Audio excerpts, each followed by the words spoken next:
ብርሃን ባንክ ዘመናዊ ቀልጣፋና ምቹ አገልግሎቱን በተሻለ ቅርበት ለውድ ደንበኞቹ ማቅረቡን በመቀጠል የሞባይል ባንኪንግ አገልግሎት ተጠቃሚ እንድትሆኑ በአክብሮት ይጋብዛል።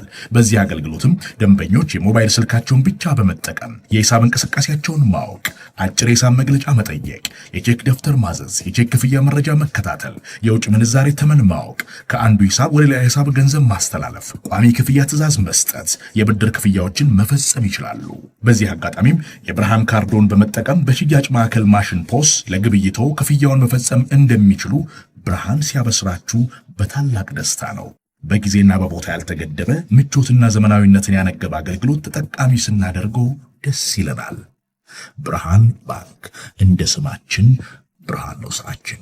ሌላኛውን ደግሞ ጉዳይ እንመልከት። ቼልሲ ከፓፎስ ያደረጉትን ጨዋታ 1-0 በሆነ ውጤት አሸንፏል። ቼልሲ ሞይሴስ ካይሴዶ ነው ግቡን ማስቆጠር የቻለው። እንግዲህ ቼልሲ በጭንቅ ያገኘው ውጤት ነው። በሜዳው ብሪጅ ነበር ጨዋታውን ያደረገው። ዋናው ነገር ግን ማሸነፉ ይመስላል። ምክንያቱም ቼልሲን እንግዲህ ወደ 8ኛ ደረጃ ላይ ያስጠጋ ውጤት ነበረ። ይህንን ጉዳይ እንመልከተው።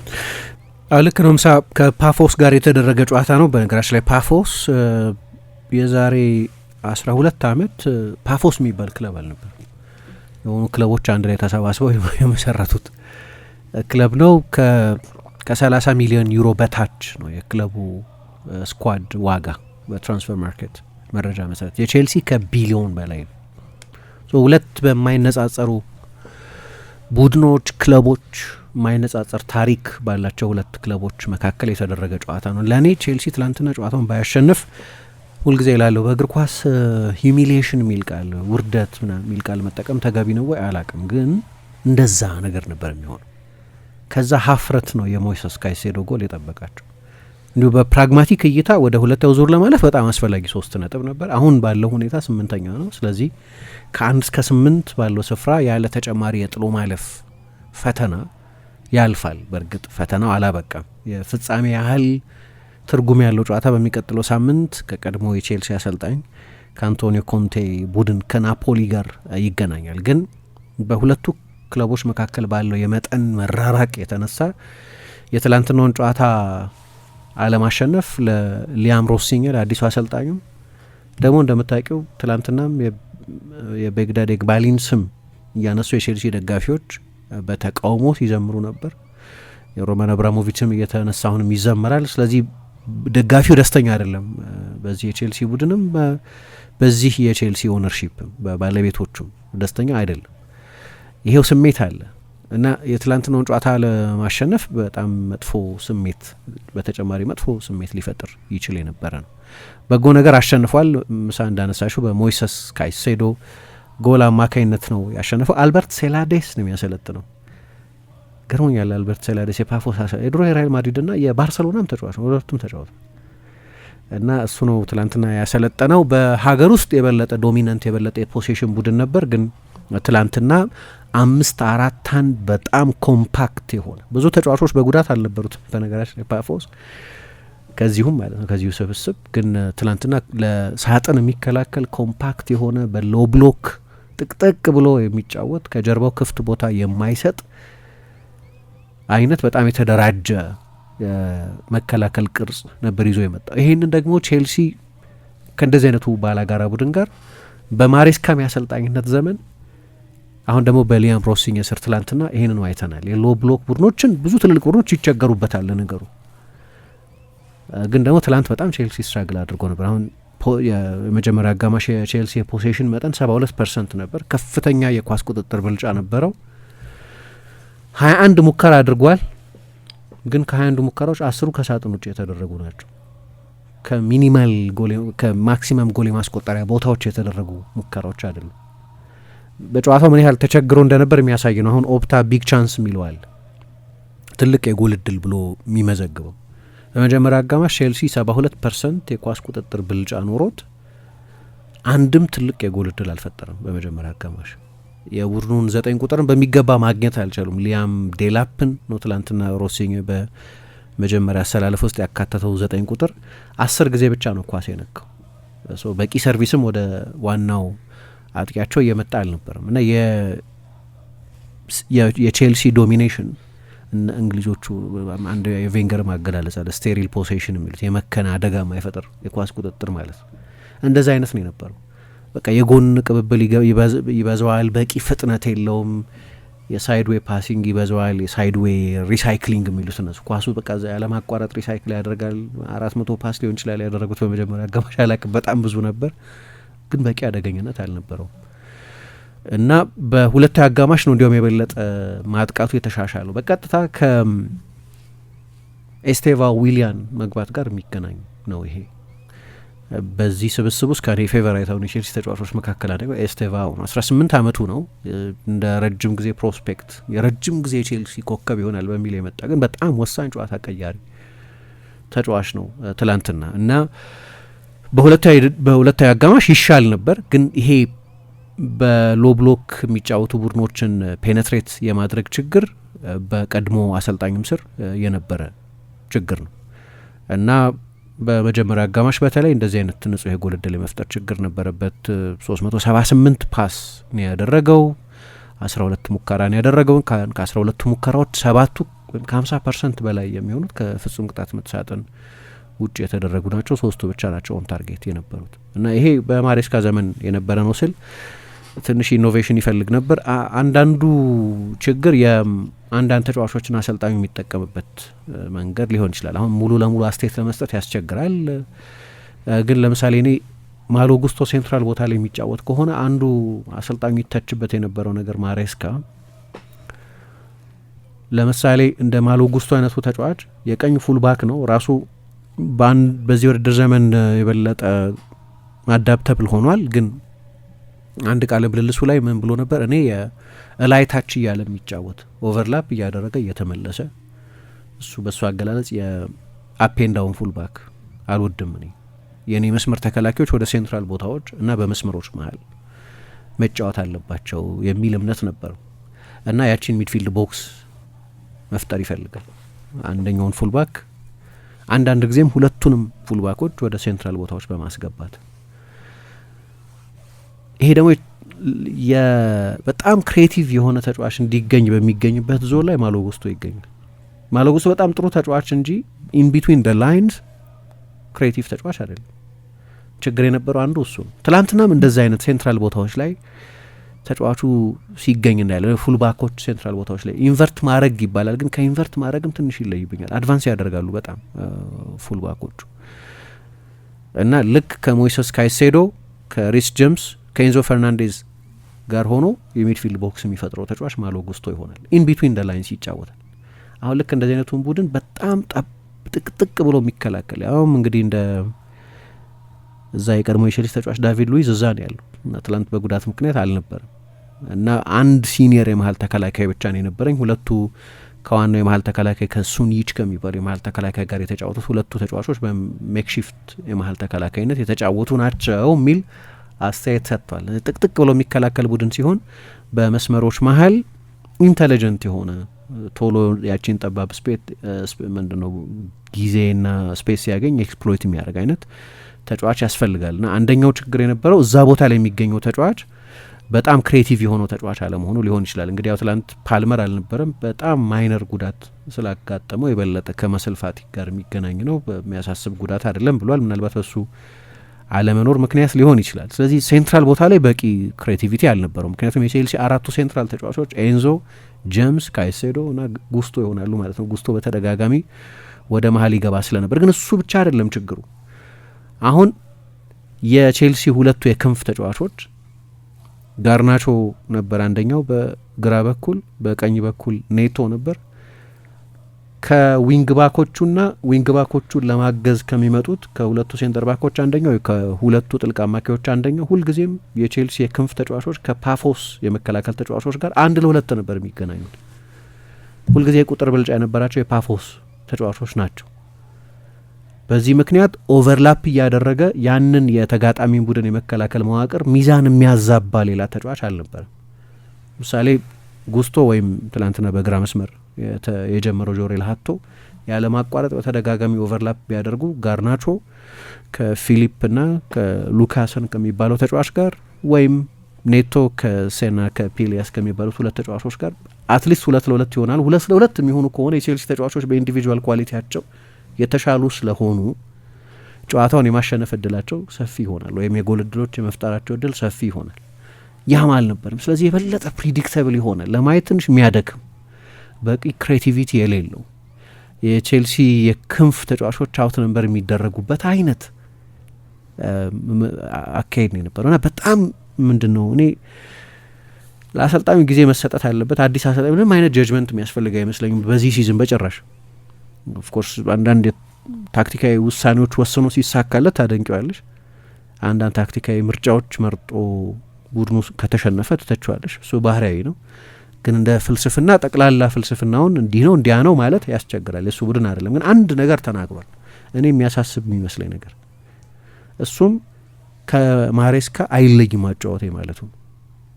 ከማሬስካ ጋር አንድ አይነት ነን ብሏል ከሞላ ጎደል። ስለዚህ እዚህ ቡድን ላይ ማመጣው አዲስ ታክቲካዊ ሀሳብ የለም የሚል አስተያየት ሰጥቷል። የምር ነው ማለት አይደለም። ሁለቱም አሰልጣኞች ፍጹም እንደው እንደ አንድ ተጠፍጥፈው የተሰሩ ናቸው። ከአንድ ጨርቅ ተቀደው የተሰሩ ናቸው ማለት አይደለም። የየራሳቸው አመለካከት ይኖራቸዋል። ግን ግራንድ ፍልስፍናችን ግን ያው ነው። ዌል ኮችድ ቡድን የተረከብኩት ብሏል። ማሬስካ ጥሩ አሰልጣኝ ነው። ግን አንዳንድ ጊዜ በጣም በዚህ ግትር በሆነ ፖዚሽናል ስትራክቸሩ ምክንያት ቡድኑ በቂ ዳይናሚዝም የለውም። ስለዚህ ሁሉም አሁን ይሄ ደግሞ በዚህ ዘመን የሚሰራ አልመሰለኝም። ሪሌሽናል እግር ኳስ ነው የበለጠ ባለፈው የውድድር ዘመን ፔዤ እንዳደረገው ሌሎችም ቡድኖች እንደሚያደርጉት ይሄ በጣም ሪጅድ የሆነ ስትራክቸር አላጫወት ብዙ ያስኬድ እንደሆነ አላቅም። በተለይ ትላንትናው አይነት እንደ ፓፎስ ካለ ባለ ደረጃ ካለ ቡድን ጋር በቂ ስኬት የነበረው አይመስለኝም።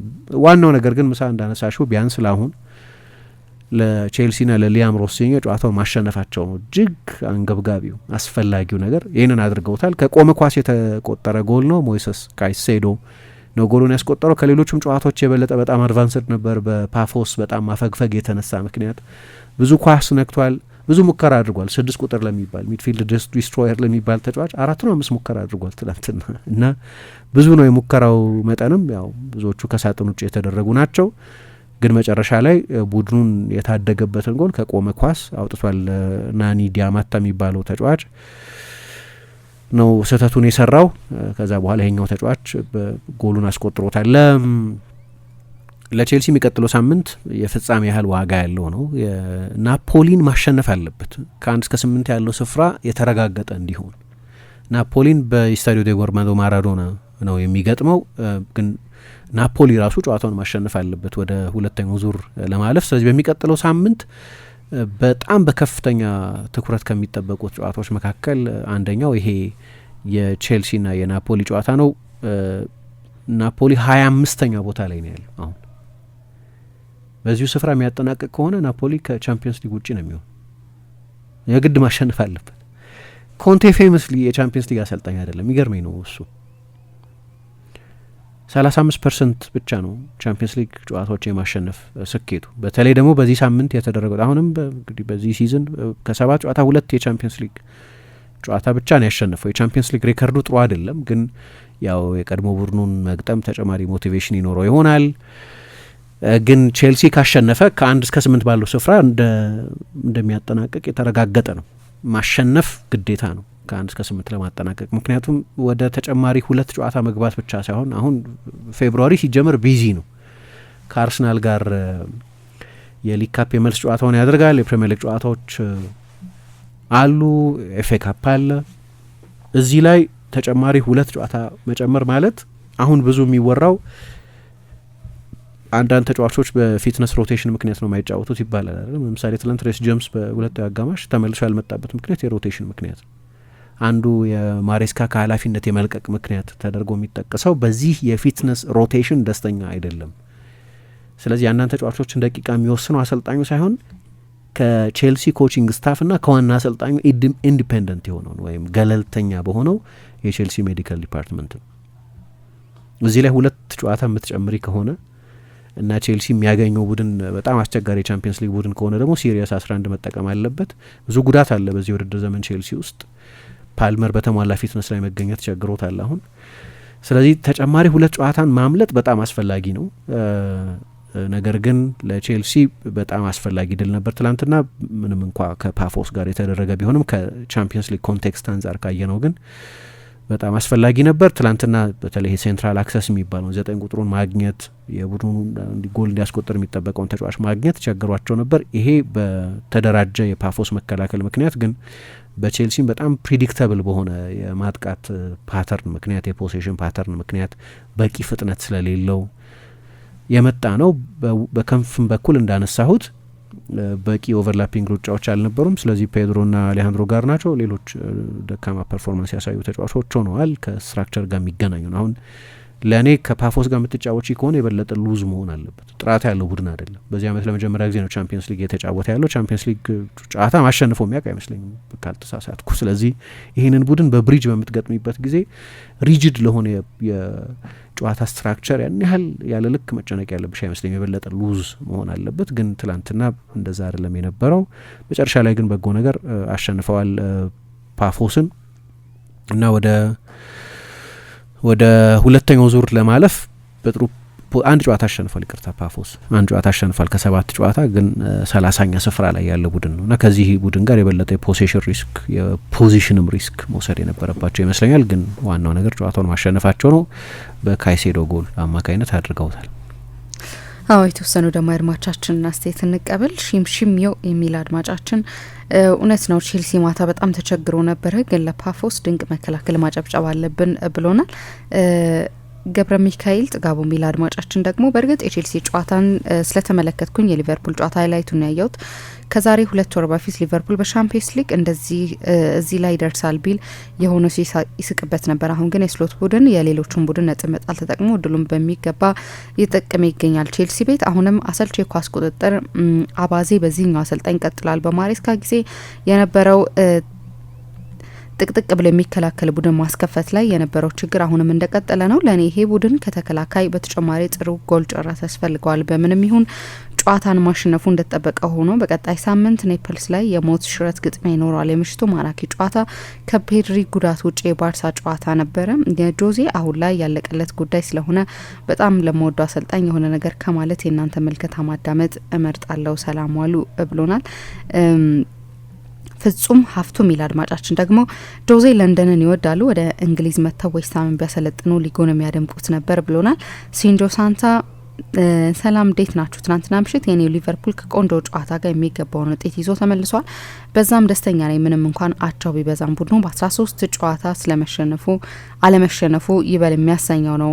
ለሁሉም በሳሉና ሌላውን ትንታኔ ግን ካንተ ጠብቃለሁ ብሎናል። ሚስባህ የሚል አድማጫችን በአሁኑ ሰዓት ከምዝናናባቸው ተጫዋቾች አንዱ የሆነውና አማካኙን ለመጫወት የግድ ግዝፈት እንደማያስፈልገው ያሳየን ፔድሪ አዲስ ነገር ካለ ከዛ ጉዳቱ በኋላ ሃንሲ ፍሊክ ብዙ እድል ባይሰጡትም የእሱ ትክክለኛ ተተኪ የሚመስለኝ ማርክ በርናል ነው ብሎናል። ሰርጂዮ ራሞስ የሚል የፌስቡክ ስም ያለው አድማጫችን ደግሞ ሊቨርፑል ትናንትና ማሸነፉ ተገቢ ነበር፣ ሆኖም ግን የክሎፕ ልጅ ስለሆንኩኝ ነው መሰለኝ የኢንቴንሲቲ እና ፕሬሲንግ ሊቨርፑል ማየት አልተዋጠልኝም። ስሎት አጫዋታችን ለምን እንደዚህ እንዳደረገው ይገባኛል። ሆኖም ግን ከዌስትሃሙ ጨዋታ ወይም ከሳላ ቤንች መሆን ጀምሮ የምንጫወተው ኳስ ደስ አይልም። ከዛ በፊት ኮት ወይ ተጋጣሚያችን ጥሩ ይሆናል ወይ እኛ ጥሩ ሆነን ጨዋታው የማያስጠላ ይሆን ነበረ ብሎናል። አብርሃም መንግስቱ ሚል አድማጫችን ጆዜ ሞሪኖ በክለቡ ከቀድሞ ተጫዋቾች ደጋፊዎቻቸው ጋር በመጥፎ ባህሪያቸው ምክንያት ጥሩ ግንኙነት ያላቸው አይመስለኝም። በሀገር ውስጥ ከመሪው ፖርቶ በ10 ነጥብ አንሰዋል። በሻምፒየንስ ሊጉም ከ36 ቡድን 29ኛ ናቸው። በዚህ ሲዝን ብዙም የተሳካላቸው አይመስለኝም ብሎናል። አብዲ ነ የሚል አድማጫችን ያየሁት የክለቤ ቼልሲውን ጨዋታ ስለሆነ ስለሱ አስቴት ልስጥ። እናንተንም እንዳላችሁ ጨዋታውን ያሸነፍነው በትግል ነው። የፓፎስ ተከላካዮችና በረኛቸው ድንቅ ነበሩ። ካልተሳሳትኩ ከ6 በላይ ኦን ታርጌት አድርገናል። ከ1.80 በላይ ኤክስጂ አስመዝግበናል። እንዳጠቃላይ ከ1 በላይ ጎል አላገባንም እንጂ አሪፍ ነበርን። አሁንም ግን ግልጽ የጎል እድል የመፍጠር ችግር አለብን። እንዲሁም በሎ ብሎክ የሚጫወቱ ቡድኖችን የማስከፈት ችግር አለብን። እነዚህን ካላስተካከልን የትም አንደርስም። በተረፈ ግን ከእናንተ ጋር ነኝ ብሎናል። ብርሽ ተስፋ ሊቨርፑል 2 አይነት ቡድን ነው። በሻምፒየንስ ሊግ ጥሩ ቡድን ነው፣ ነገር ግን በፕሪሚየር ሊጉ መጥፎ ከሚባሉ ቡድኖች ውስጥ አንዱ ይመስለኛል ብሎናል። እናመሰግናለን አድማጮቻችን። ቆይታችሁን አራዳ ኤፍ ኤም 95.1 ላይ እንድታደርጉ ነው የምንጋብዛችሁ። ብርሃን ባንክ ዘመናዊ ቀልጣፋና ምቹ አገልግሎቱን በተሻለ ቅርበት ለውድ ደንበኞቹ ማቅረቡን በመቀጠል የሞባይል ባንኪንግ አገልግሎት ተጠቃሚ እንድትሆኑ በአክብሮት ይጋብዛል። በዚህ አገልግሎትም ደንበኞች የሞባይል ስልካቸውን ብቻ በመጠቀም የሂሳብ እንቅስቃሴያቸውን ማወቅ፣ አጭር የሂሳብ መግለጫ መጠየቅ፣ የቼክ ደብተር ማዘዝ፣ የቼክ ክፍያ መረጃ መከታተል፣ የውጭ ምንዛሬ ተመን ማወቅ፣ ከአንዱ ሂሳብ ወደ ሌላ ሂሳብ ገንዘብ ማስተላለፍ፣ ቋሚ ክፍያ ትዕዛዝ መስጠት፣ የብድር ክፍያዎችን መፈጸም ይችላሉ። በዚህ አጋጣሚም የብርሃን ካርዶን በመጠቀም በሽያጭ ማዕከል ማሽን ፖስ ለግብይቶ ክፍያውን መፈጸም እንደሚችሉ ብርሃን ሲያበስራችሁ በታላቅ ደስታ ነው። በጊዜና በቦታ ያልተገደበ ምቾትና ዘመናዊነትን ያነገበ አገልግሎት ተጠቃሚ ስናደርገው ደስ ይለናል። ብርሃን ባንክ፣ እንደ ስማችን ብርሃን ነው ስራችን።